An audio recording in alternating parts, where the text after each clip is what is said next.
took me a long time to get to the point where I was really conscious of it. I think the biggest part of my journey with connection in all of it was my resistance to it, which I resisted for a really, really long time. At the age of 14, I started, with drugs and alcohol very early, and started, basically, in retrospect, I realized I was trying so hard not to feel because I was so sensitive. I was so sensitive. Right. And I didn't know how to handle that. I didn't know what to do with it. I was feeling other people's stuff all the time. I didn't know what I was feeling. I wasn't prepared for that, So all I knew was to numb it. Yes. So from the age of 14 on to about the age of 36, I drank and got high almost every day.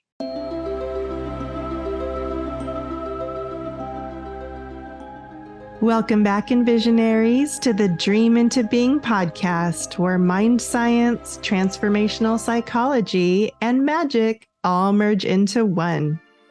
If you're ready to dream again and transcend the inertia of what you've known, then I invite you to join me, your host and Envisioneer, Kat Devine, in expanding the boundaries of your own Fantasia by remembering that you are the master you've been waiting for.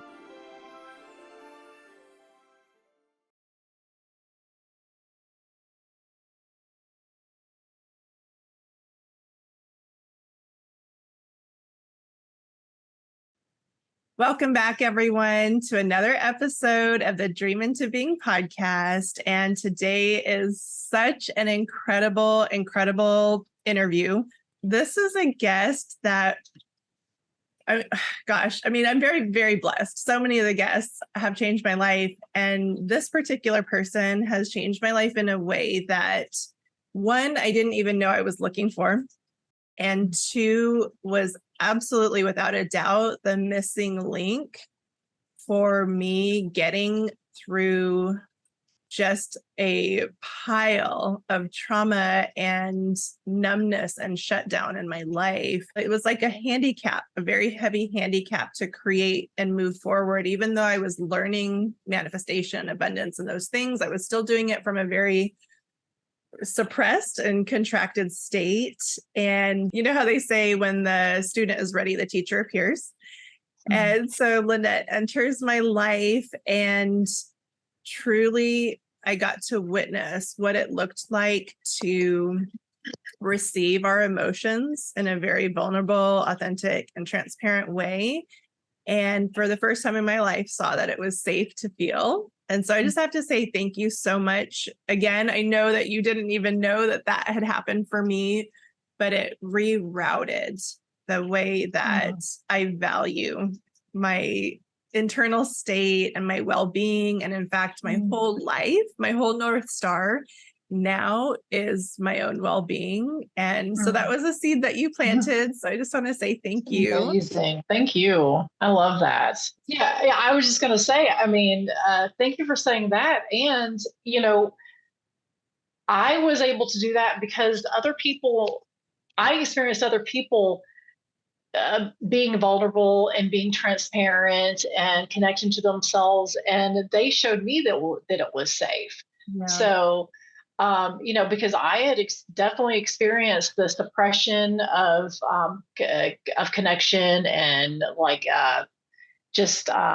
showing who I really was. I was always really, really afraid of that, really afraid of truly being seen. Right. And it took me seeing other people be brave enough to do that. And it took me also experiencing myself not reacting the way I would think people would react to me if I were to do that. Like, oh my God, how, what a crybaby. I was never reacting, I never felt that way about them when they would just be vulnerable or be raw.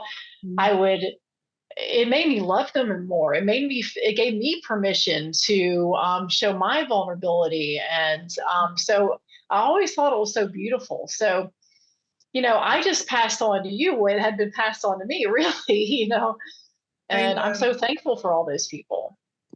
Yeah. And I'm thankful for all of them that, shared that with you. And it was the beginning of a heart opening for sure. And it is really tough, you guys. Anybody who's listening to this that has a broken heart or has like a closed heart chakra, we feel you.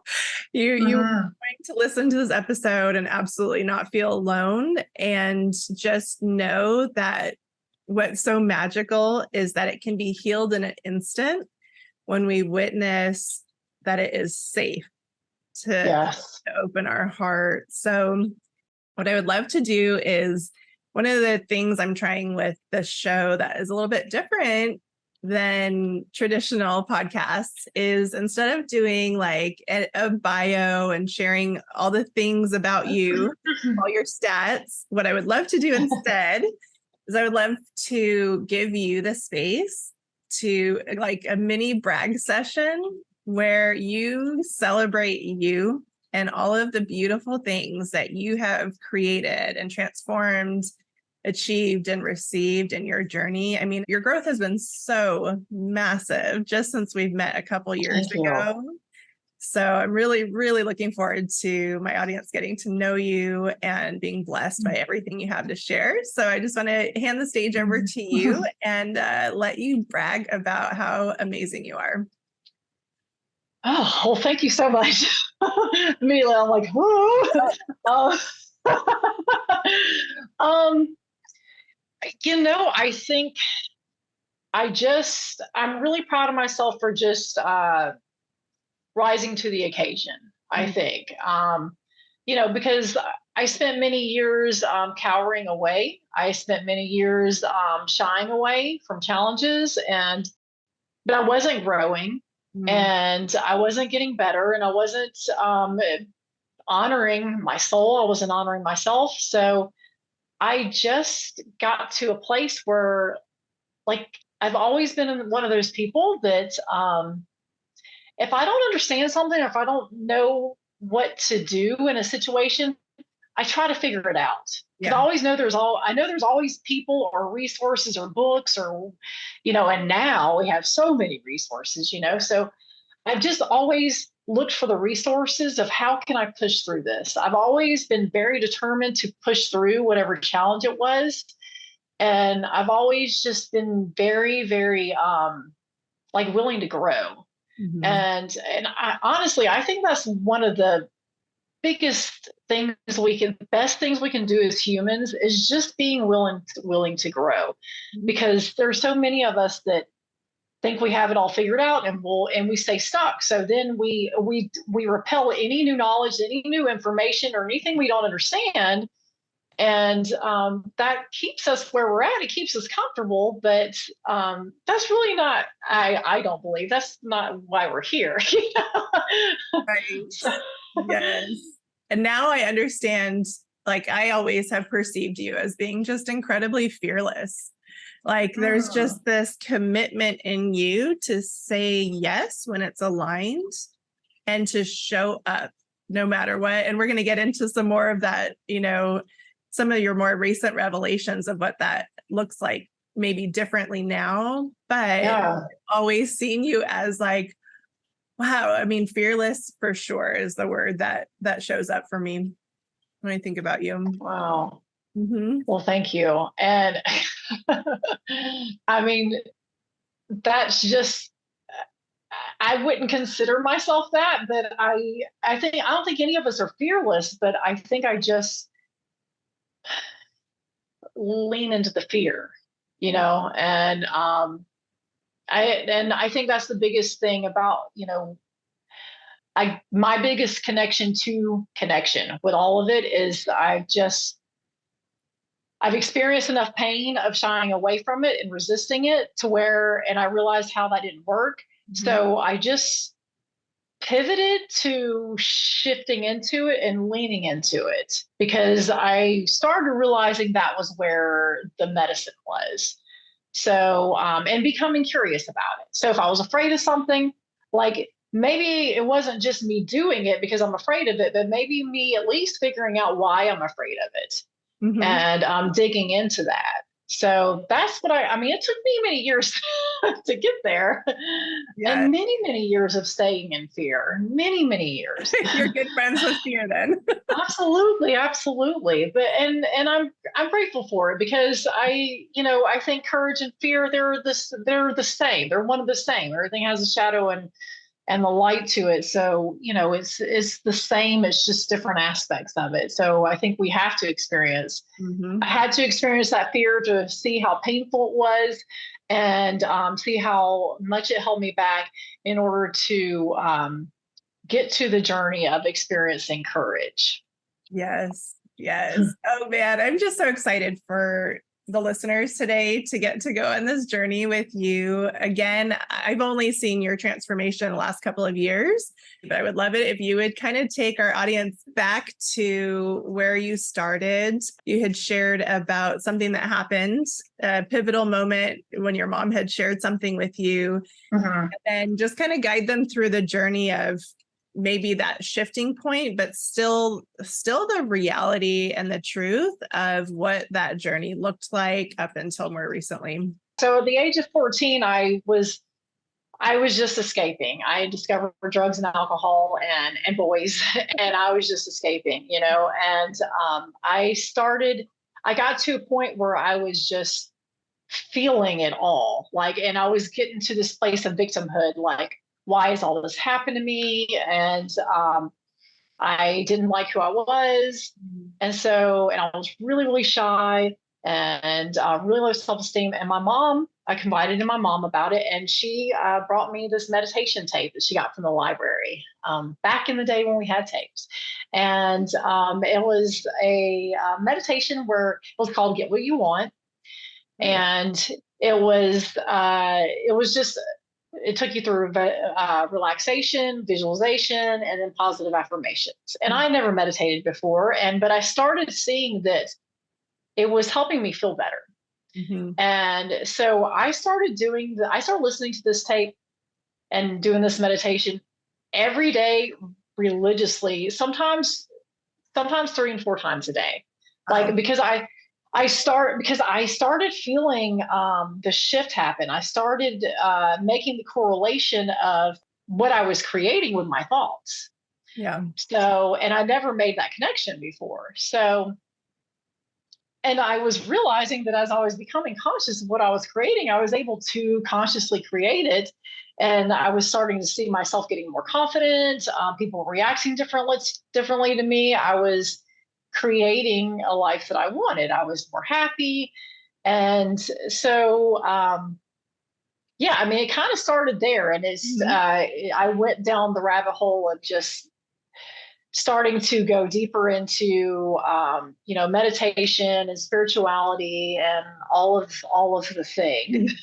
Yeah. And I think it's one of the things, like when you and I were trying to figure out what series and what topic we wanted to focus in on for today's podcast, both of us had this feeling like, oh, it's connection for sure. So I would love for you to share with us, I guess, what your definition of that is and what part it has played in your life, like the light side and the shadow side, and what, maybe even starting with the shadow side, what that looked like to be disconnected. And then what your journey has been to reconnect, because you guys, there's a lot we can do through force when we're disconnected, but it's not sustainable. It's not a life that you want to live. And so actually choosing connection as your priority and starting there, making that number one, opens up an entire universe of possibilities. So yeah, just kind of share with us what your personal identification with that word is and how it's translated into your experience. Yeah, well, I think it started with myself, definitely. Well, I kind of think of myself and source as one, because I feel like, if I'm connecting to myself, then I am connected to source. And I feel like it just all feels connected to me. So I started getting that connection as I was meditating. And so what it what I feel like it really is just really listening to yourself and honoring it. And I didn't know how to do that for a really long time. And like I was telling you earlier that before, when I was starting on the path of drugs and alcohol, I was just going. Mhm. And I had no thought of, of repercussions or where I was going to end up from that or what I was doing to myself. But when I started meditating, it was like this other awareness came in that was like a protection. And it was like, it always kept me from, and I didn't realize this back then, of course, but now I realize it in retrospect that there was like, it always kept me from going too far. So, yeah, I started, that connection started coming in, and I feel that was source. That was definitely source. And guiding me like, okay, you're gonna do your fun, and this is part of your path, and this is part of your medicine, ultimately, but we're not going to let you get too far, and I'm so grateful for that. But that's when I started shifting of just like not getting too crazy, because who knows where I'd be if I hadn't started meditating. I really feel like meditation really created that connection for me. And I think there's lots of ways that we can connect to ourself and source, but that's that's the biggest way that worked for me, for sure. We were talking earlier about like the concept of numbing and the price that we pay for that. And again, any of us who have gone through any kind of trauma, and when we don't know that feeling our feelings is welcome or okay or safe, we don't really have very many options. And so what has your relationship been with that experience of just being disconnected and numb to yourself, including your emotions? And then like, what was that transformation that Yeah. So I the only thing I knew before was to numb. Like I wasn't taught emotional intelligence or how vulnerability wasn't a thing in my household, And also I was very, very sensitive. I was very, very sensitive, and I didn't know how to deal with these emotions. So the only thing I knew was to just make it go away because it was too much. I didn't know what to do with it. I was feeling other people's stuff. I didn't even know I was feeling other people's stuff. So I think it was the pain from, because that works. I mean, we do things for a while because they work, to a certain extent, right? So it works on a certain level for a while of me just numbing it. However,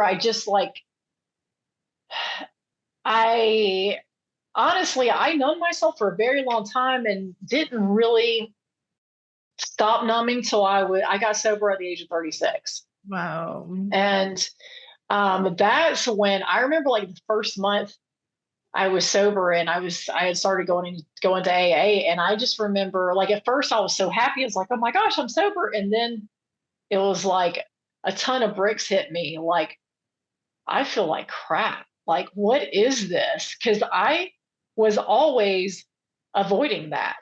I didn't want to feel any of the bad feelings. And I think we do that too. Like, we only want to feel the good feelings,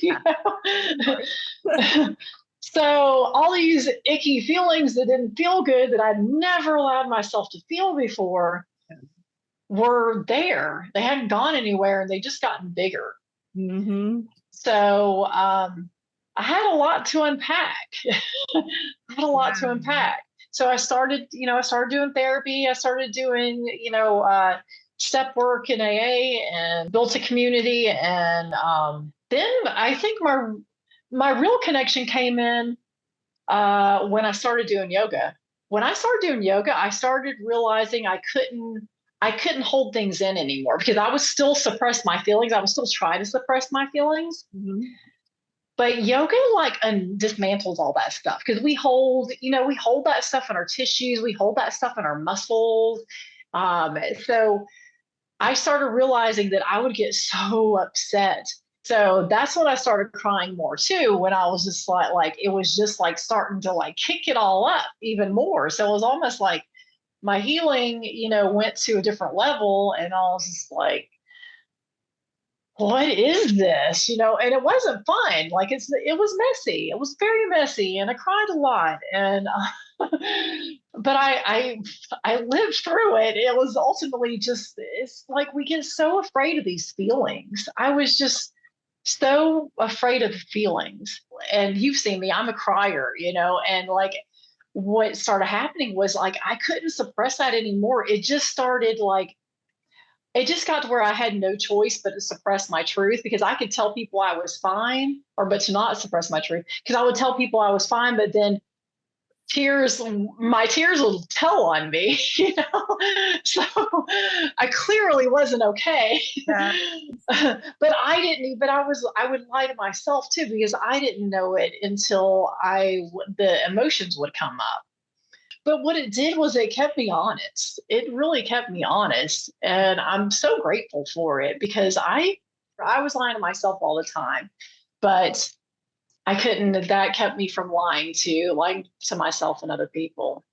Oh, that's so awesome. Yeah. And I think that is my favorite thing about you, Lynette, that you were the person for me that unlocked talk about suppression. So you and I have had very similar journeys of using anything possible to numb. All the destructive things.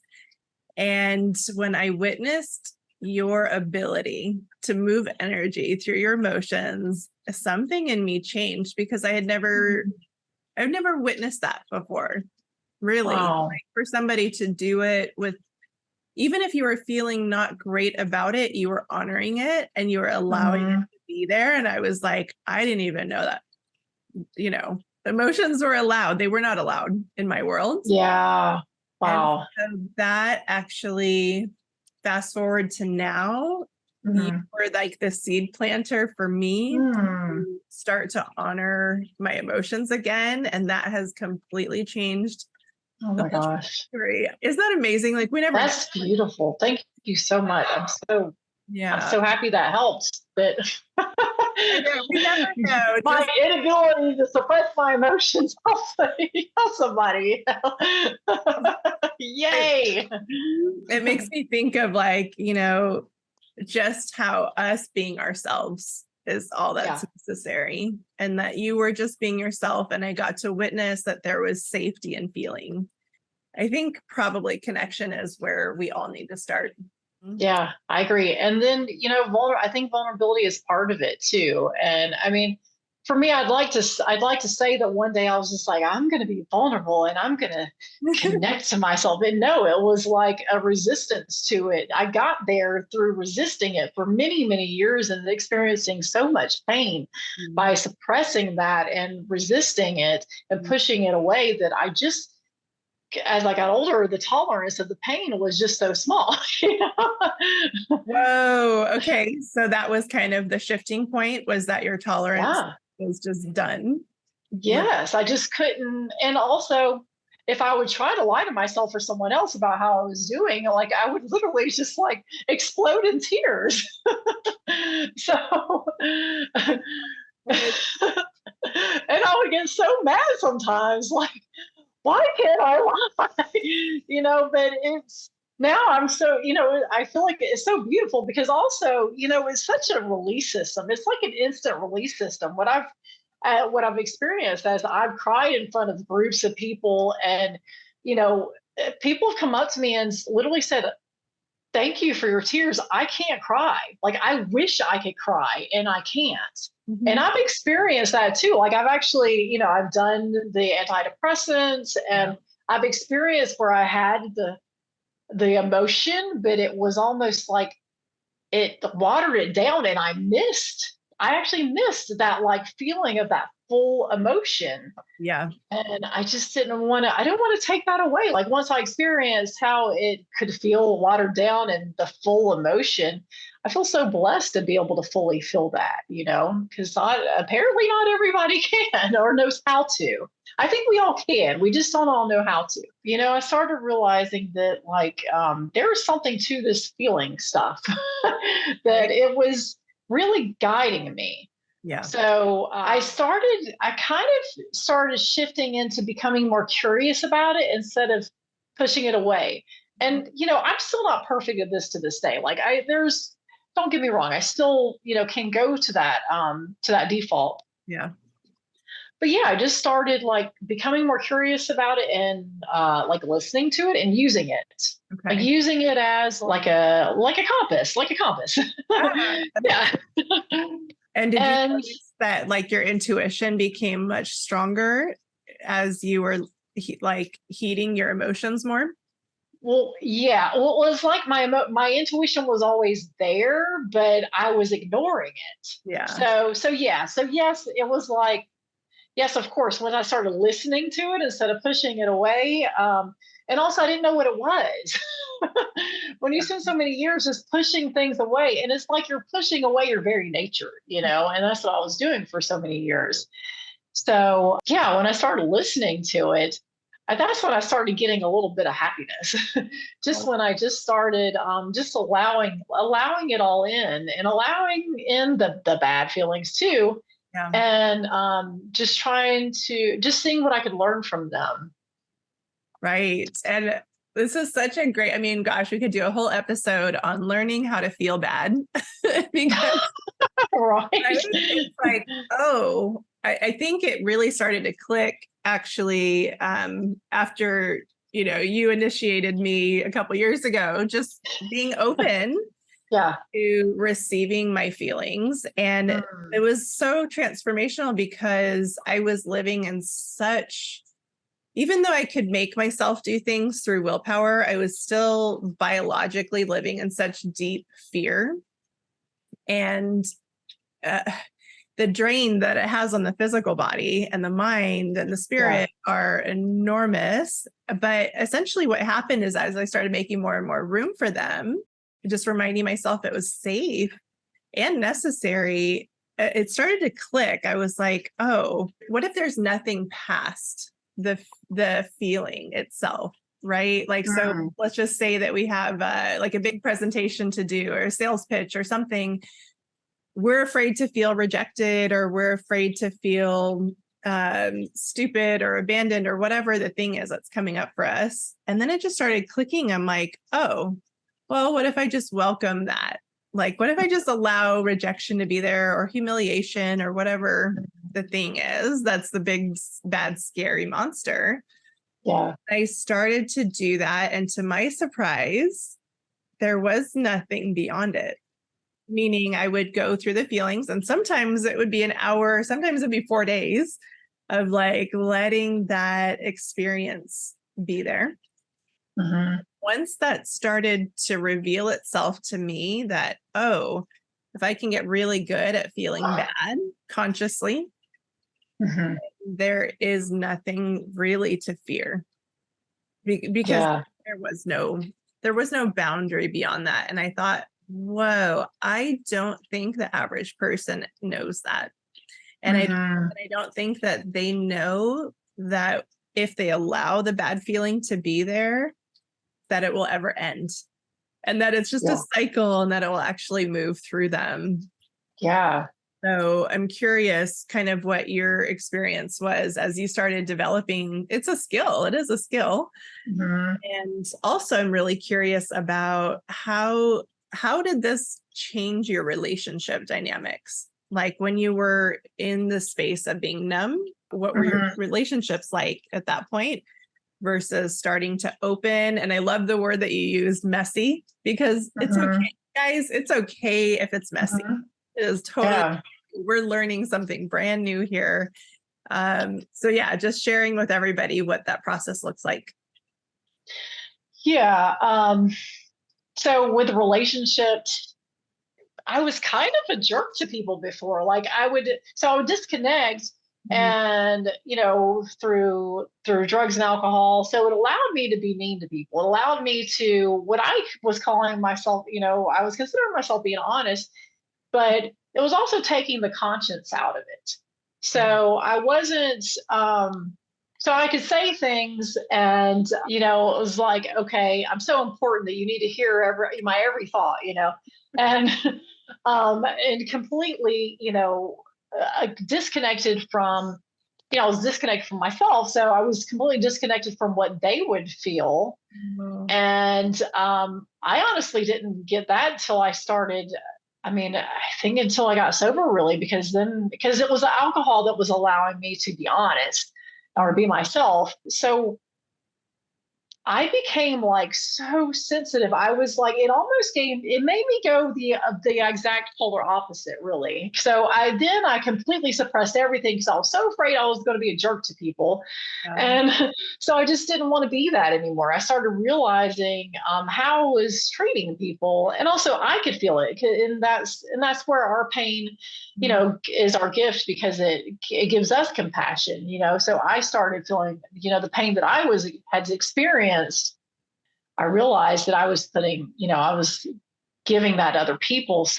And it was really my own pain that I wasn't allowing myself to experience at all. Right. So just giving it out, just handing it out everywhere, throwing it at people. And But when I started becoming more conscious and started connecting to it, started connecting to myself, started connecting to source, I just wanted to be kind. I realized how important it was to love people. And also, just experiencing my own pain, I had to love myself through that. I had to learn to love myself through that and learn to find compassion for myself. And then I started, just being nicer to people. And then who knew, when you're nice to people, it's much easier to connect to them. Yeah. So, yeah, of course, my relationships got better people were seeing the real me, because honestly, that was there all the time. I was so afraid for her to be exposed. Yeah. She was just like trying to protect her little self, So she was putting out that rough exterior, and she was just scared. Yeah. So as I got older, I was able to see that. And my younger sister, I was so mean to her, and now we're best friends. And she'll tell me, I always looked up to you. I always felt like you were, so tough. And I would just let her know, like, that's not who I really was, though. Like, this is who I am now. And this is who I always was. I was just afraid to show that, because I thought that being vulnerable or showing like your vulnerable side would show weakness, and it would, and people would take advantage of that. So I was very, very afraid to show that. So I got the courage through connection to show that. And like I said earlier, by seeing other people, because I didn't even know what it looked like. So by seeing and experiencing other people, extend an olive branch and, open up the conversation with kindness or vulnerability, I started seeing the response and how it felt in me. And it made me realize, wow, like that just warmed me. And I want other people to feel that way in my presence. Mm-hmm. Yes, we do, for sure. Like, you're such a bright, warming light of total acceptance of yourself, acceptance of others, acceptance of the situation. And I don't think we quite understand that that's all that all of us want. Like, we're all playing these games to get that. It's kind of amazing. So you bring such a gift. And so I'm curious, I know that, and I actually don't even know the whole story about you manifesting your soulmate, but I think that's such an important part of this conversation, because so many of us, including myself, like, that's a deep desire.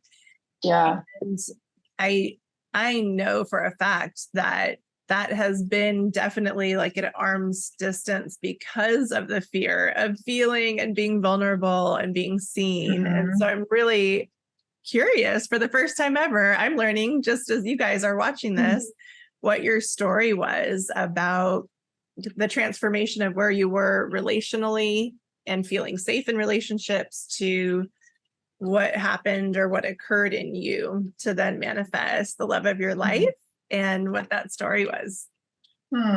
Yeah. So I got into a relationship at about like 6 months sober, which they tell you not to do. But I think relationships are a good way to put a mirror in front of you and see what's really going on in there. And so I was in a relationship with a guy for 5 years, and I was still working from my shadow. Even though I had gotten sober, I was still I was still dismantling some things and I did not know how to communicate yet. I was still learning how to communicate. So during that whole 5 years together, I really still didn't know how to communicate very well. I didn't know how to communicate my needs, my desires, my wants. But around the end of probably about the last year or two of our relationship, that's when I started doing yoga. And that's when I started kind of cracking open. And my emotions started coming out more, and I couldn't suppress them anymore. And I started like figuring out how to express myself, but it was so I had a really hard time doing it. And, but we got to this point where I was like wanting, like, the relationship was dying. Basically, we were roommates, and I was going to this place of, why doesn't he love me? And it wasn't, and I was becoming very like clingy, and it wasn't working. So I completely shifted into just focusing on myself. And I detached from what was going to happen with us, even though, I was very codependent with this man. And so I realized I had to stop. I just had to worry about myself, just focus on myself. So I started doing that. I started creating all these new like hobbies and just really figuring out what I loved, who I was, and regardless of what he was doing and what was going on with him.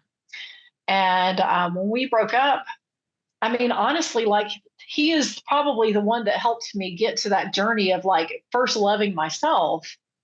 And because I started to realize it, because he was like the first relationship I'd had for that long. I had so many short, I was single for a very, very long time. And I was very promiscuous for a while as well, because I was always trying to, just meet that connection on a surface level. And it just, obviously it wasn't working. It was causing myself more pain again. So he was kind of the catalyst for me just turning inward and really realizing like, oh, I understand what they're always saying, that, you have to love yourself first. Like, I don't love myself, and I'm looking for him to feed give me love. And it's not working, And so, so we broke up, and I started that journey of just focusing on myself and realizing how important that was. And I got very clear about who I was. I got very clear about what I wanted. And obviously, there were some things that he helped me see that I wanted and didn't want. Right. And I think where they say, the self-love piece is so important, because if you love yourself enough, then you're not going to compromise on that. Because before I would compromise, I would say, okay, well, I'd really like this. And then it'd be like, oh, but he's really cute, So and I'll deal with that. That's okay. It's okay if he sleeps on his mom's couch. He's really, really cute, So, but I stopped doing that when I really developed a real love for myself. And I think the biggest thing was I got clear about who I was, what I wanted, and started reconnecting to myself and just changing my relationship to relationships. Yes. Yeah. Yes, because I was always looking for it to be something that was going to fulfill me and that was going to like complete me. And all the movies tell us this, the fairy tales, and we grow up this way, and all the rom-coms. It's like we, it tells us that we're going to be completed once we find that man. And I believed it. I bought into it. Yeah, same. And I didn't get the storybook Fairy Tale, or I thought I had it, but then once I looked in the middle of the pages, I was like, oh crap! Well, that if I didn't know that was going to be in there, yeah. So I started getting really realistic about what a relationship is, and then of course by that time I was ready to find my partner, like my partner that I wanted to marry, I wanted to spend my life with, my life partner. So I just had to get very clear about what I would not settle on. Yeah. I would not like it. I need him to be faithful. I need him to be kind. I need him to be honest. I need him to be transparent. So those were there was a few solid things in there that I would not rest on. And I got so honest about it that I would just I became like a detective when I would go on dates. And I will tell you, once I left, I broke up with a guy and I started dating, and I was just trying to figure out what I wanted. And some people get so frustrated about the dating process, and I did before too, but I finally got to a point where I was having fun with the dating process and using it as a learning experience, and using it to help strengthen my intuition, because it definitely does that. And so it helped me get clear on what I wanted, just figuring out okay, so that's not it. He's got some things, So it helps me figure out what I wanted. Awesome. And I'll tell you one thing so I went to a psychic medium, and, I was just like, all right, I'm ready to date. So, please guide me.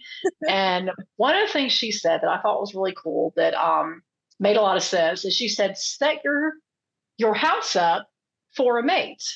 Like if you have a nightstand, put 2 nightstands.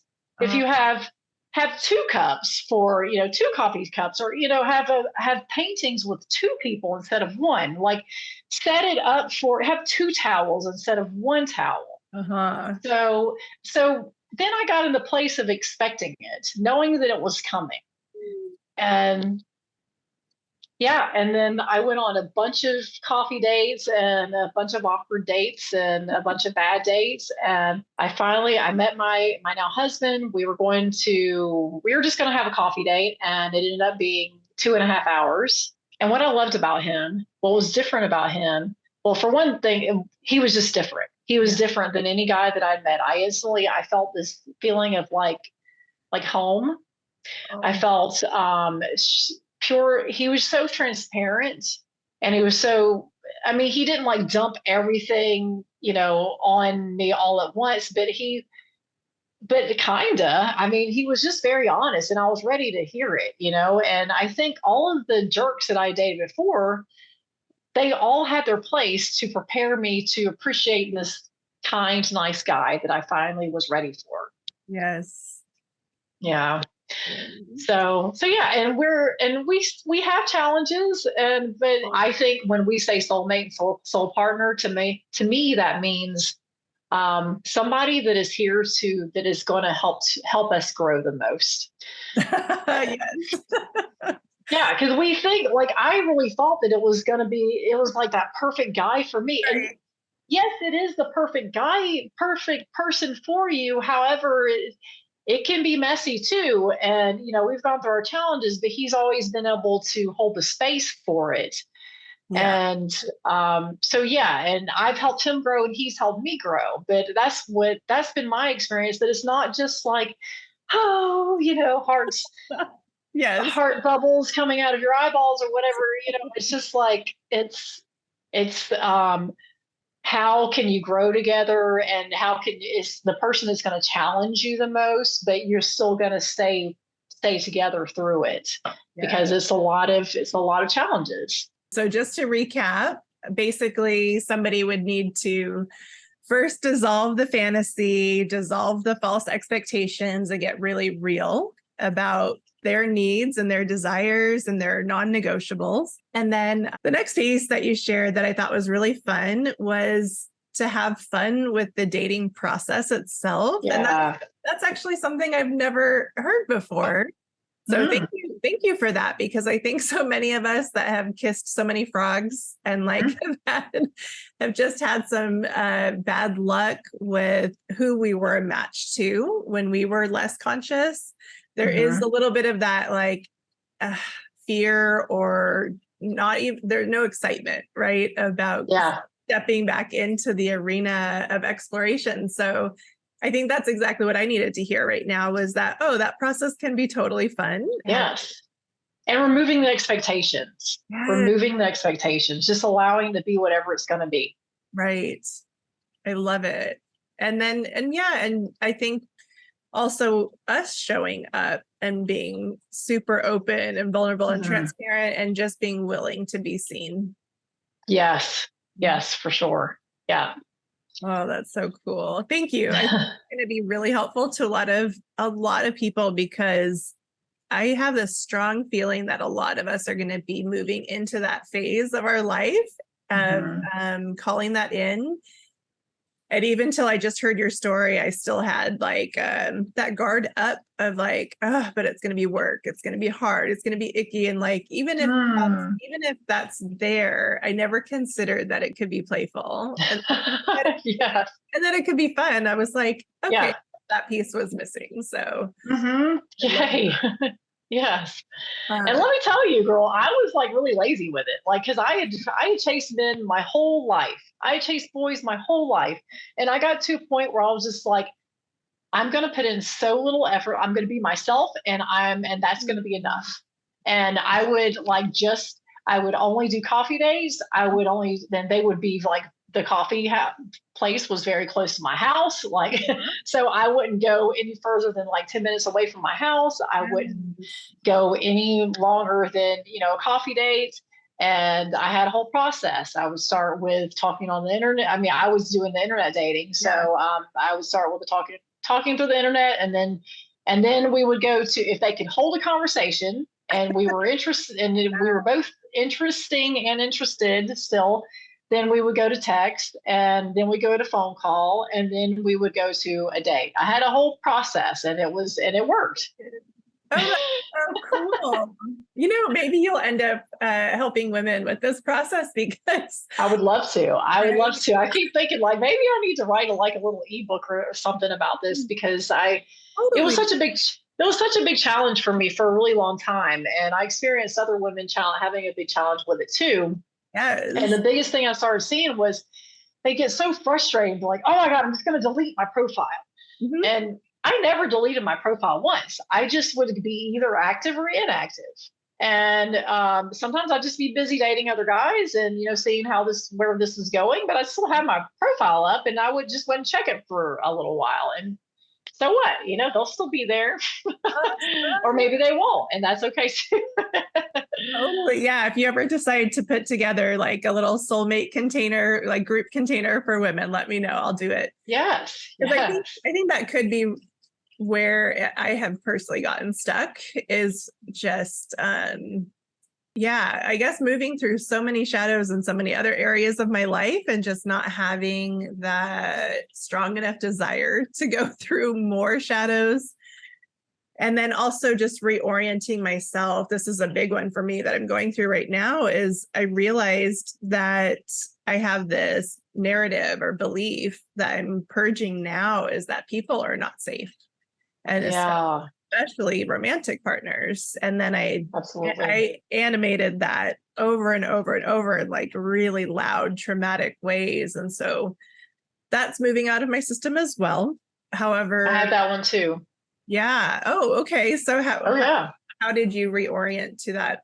So really for me, I think, and this could be different for other people, but I think that's when energy work came in for me, because then that's when I really started working on my heart and my throat.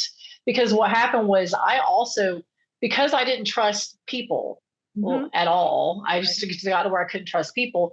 I shut down my throat. My throat just like, I completely shut it down, completely shut my heart down. Yeah. And so that was causing me pain.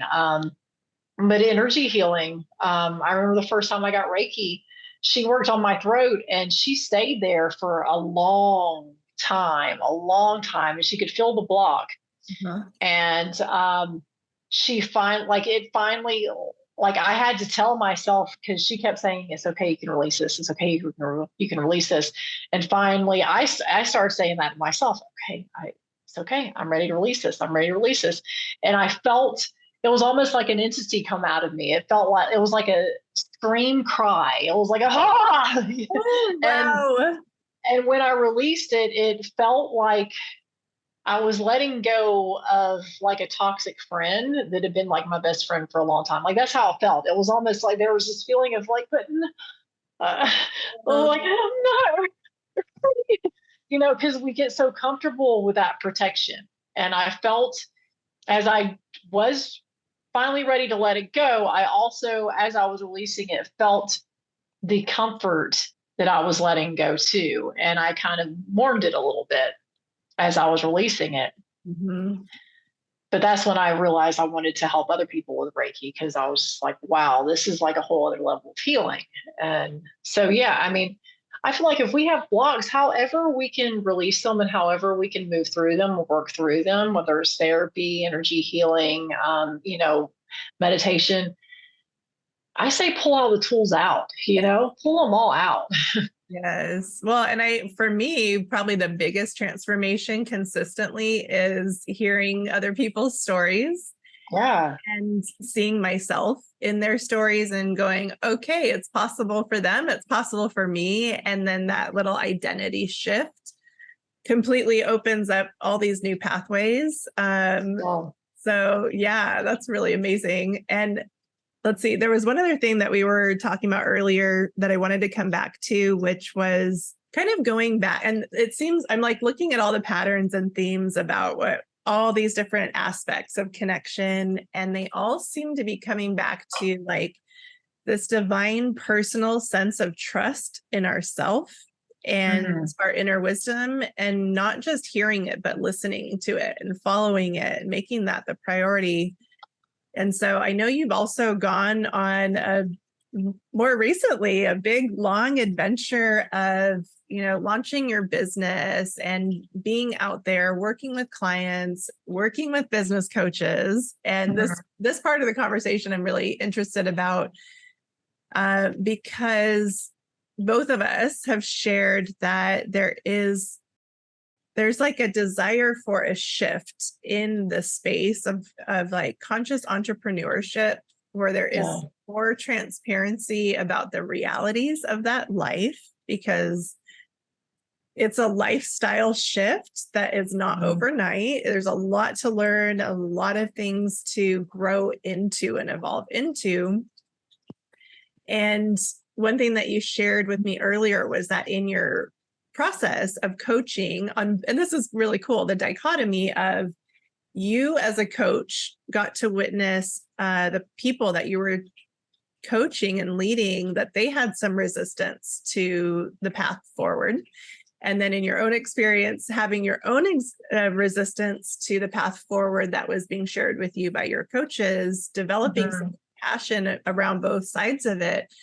But I thought it was something that was worth coming back to, because I kind of want to like unpack that, because I'm wondering if there is, I think we're just too intelligent. I think our intuition is way too damn smart to ignore that if we don't want to do something, there is a good reason for it.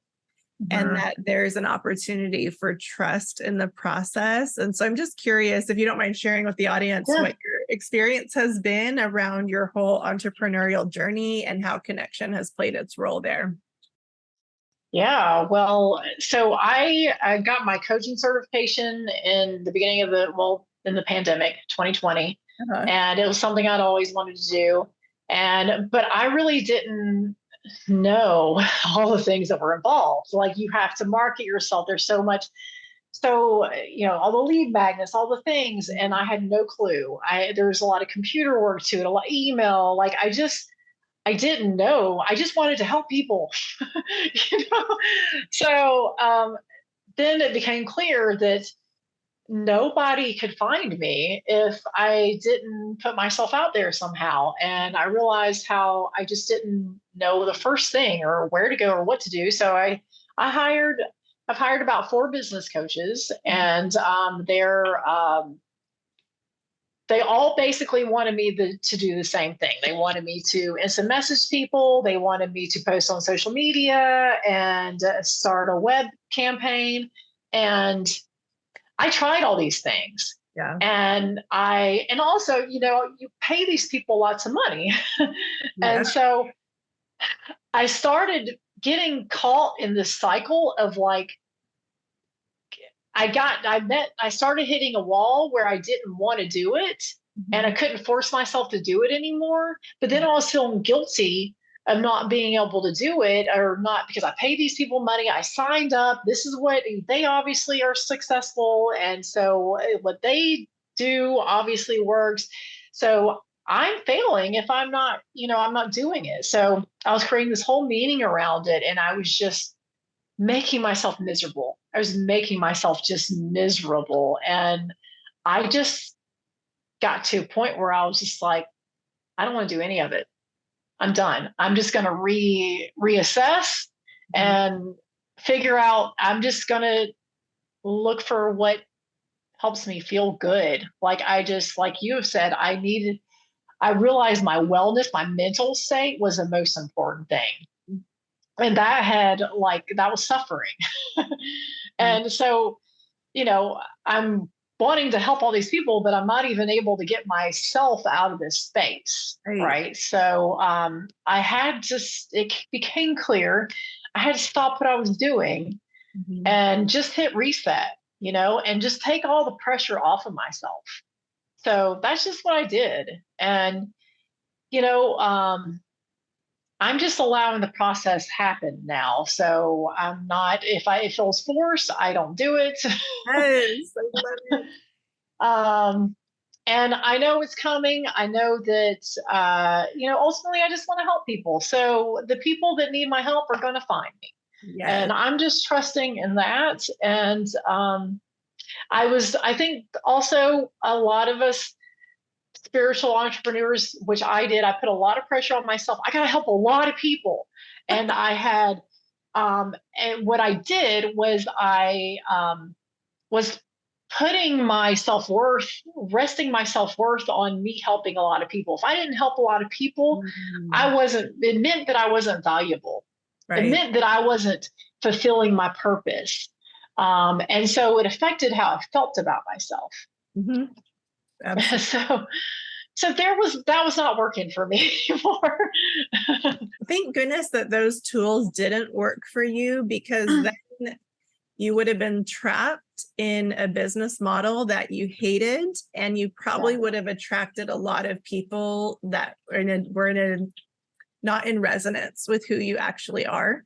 Yeah. I heard a great piece of advice from a very successful business coach recently, and she was just explaining that the reason why the fear-based tactics are so toxic is, she's like, first of all, you don't want to convince anybody to work with you. Like, she's like, if you're in the business of convincing, you're wasting your time and you're wasting their time.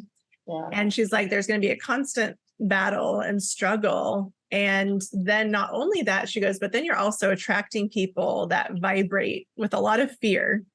You're going to be having to absorb all of that during your journey together.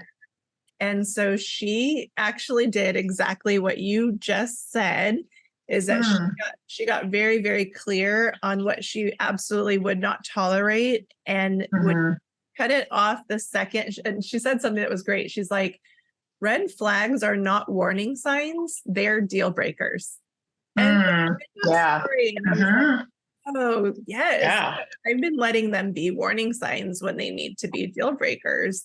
Yeah. And so what was so interesting is then she grew her business to like 7 figures very organically, just like you said, that people started finding her and coming to her, or she just started doing like more lives and just being more available to anybody that crossed her path. And her journey, it sounded like it was just a couple of years of going from like really struggling and forcing and not working to shifting her internal state to total peace.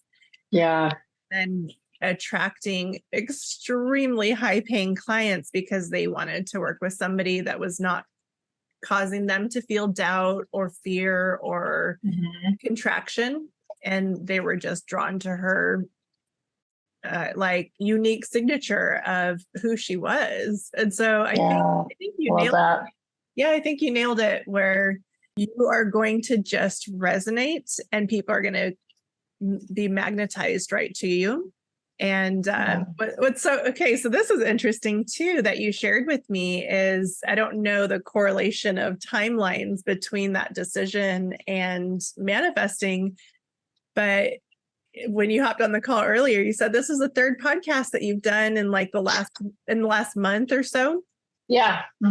And so you have to think about that too. How interesting that all of a sudden these channels are they're just landing on your lap. And I will say I've seen more success with other entrepreneurs that I've supported through podcasting itself as far as a marketing vehicle. And it's pretty powerful. Like you get to reach a lot of people. Yeah. That's done right. So I think there's no coincidence there that all I agree. Like what in the world? Now I'm going to run a podcast every week. Like how does this happen? So yeah, absolutely.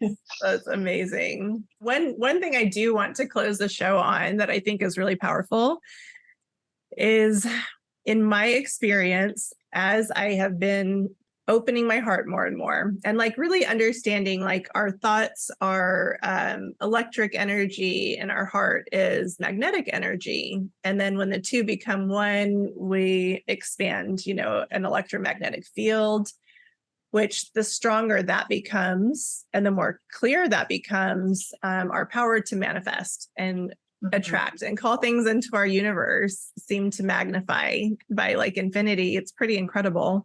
So to anybody who's listening to this episode and maybe they are just in a state of heartbreak or a state of shutdown or not trusting themselves and not seeing the fruit of what they know is possible, and they're just really in that space of the struggle, knowing that you've been there, you've walked that journey, and now being on the other side of it, what advice would you give to them?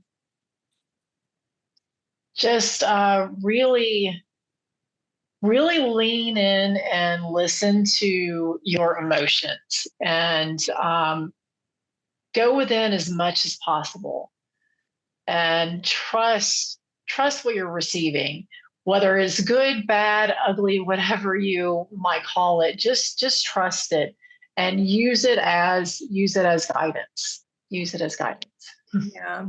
Yeah. So I think pretty much the overarching theme of this episode is that true connection is trust. Yeah. And then what's interesting is that trust leads to safety. And then safety leads to like creative expansion, which is what we're all after anyways. So it's kind of interesting to see that. It might feel hard if we have not done it before. Yeah. That you're a living example of radically transforming your life through the power of connection. So I just really, again, want to thank you so much for being that bright, shining light for me in my own journey. And for anybody who's blessed enough to come across this interview, I know that you are an alchemist and you're a healer. And through energy work and through emotional dissolving of just old energy, dense wounds. And I think people just witnessing you is enough to receive a healing. It's really very powerful. So I just want to say thank you again, Lynette. You've been such a gift in my life, and I'm super excited to share this with everybody. A couple things. One is the format of this podcast is I want to talk to all of you, all of the listeners out there that have had similar experiences in any of the topics that we cover, any of the experiments. So if that's you and you would like to come on the show, please reach out. My email is in the description box below. And I would love to have you share your story with the world because it's so incredibly important.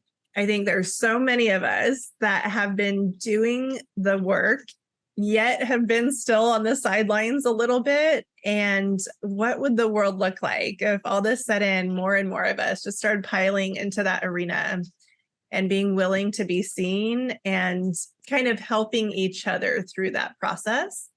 And then, so the other piece would be if any of you are feeling called to launch your own podcast, I'm going to be hosting a 3-month beta starting next month in September. I will figure out the official dates pretty soon and make an announcement, and I'll send out a video. But just wanted to invite anybody who's watching this episode, if you feel like you're ready to start to reconnect with your voice and being willing to be seen, I'd love to have you join the beta. Lynette will actually be there, so you'll get a chance to meet her and work with her. And it's going to be really very casual. And essentially, we're just going to walk through concept to launch and what all the puzzle pieces are. But it's going to be much, much more. In a lot of ways, that might be the connection experiment itself, because it's essentially all of us working through our fears and our doubts and our like, what are we so afraid of for being seen? And this beautiful power of communication and connection through relationship. And then what's possible through that network, as we start to gain some traction together. So I just wanted to invite everybody who's watching.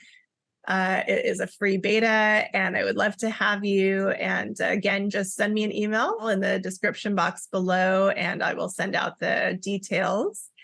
But just wanted to say thank you for everybody for hanging out with us today and walking through. This was our kickoff episode to the connection experiment. And I think what's so fun is I'm witnessing the exact right people lining up and being available for each of these different series. And I could not be happier that it was you, Lynette. Oh, thank you. That was the kickoff to this particular series because it's so important.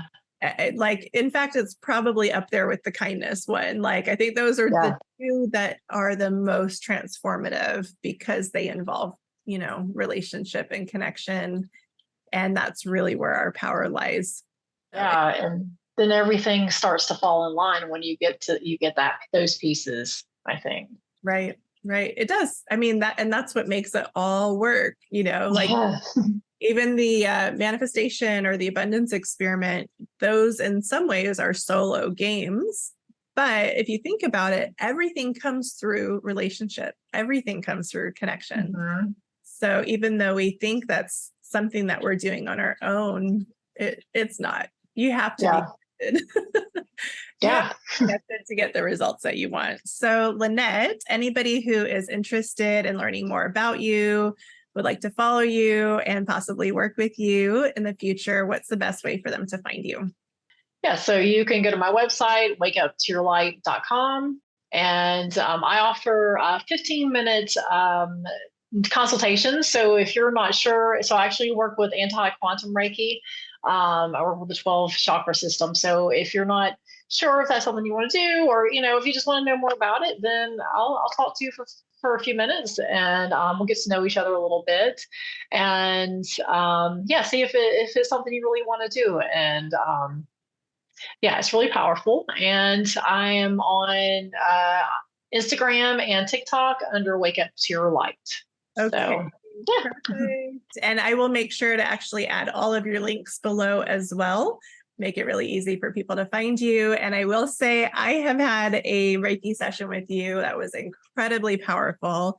So I'm telling you guys, even if you don't understand something, it doesn't mean that you don't even need to for you to get the results that you want, especially when you're working with an incredibly clear vessel like Lynette. I mean, she's incredibly grounded, very intentional in her work, and is such a powerful soul.